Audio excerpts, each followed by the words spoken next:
أعوذ بالله من الشيطان الرجيم. بسم الله الرحمن الرحيم.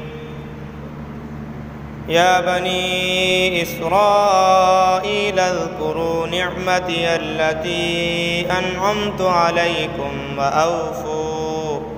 وأوفوا بعهدي أوف بعهدكم وإياي فارهبون. وآمنوا بما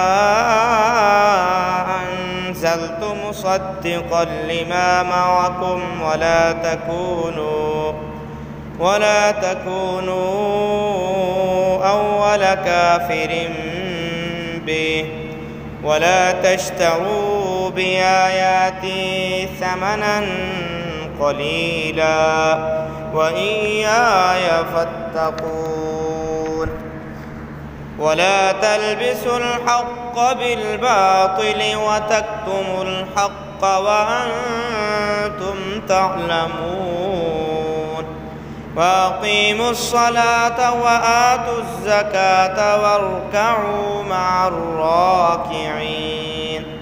أتأمرون الناس بالبر وتنسون أنفسكم وأنتم تتلون الكتاب أفلا تعقلون.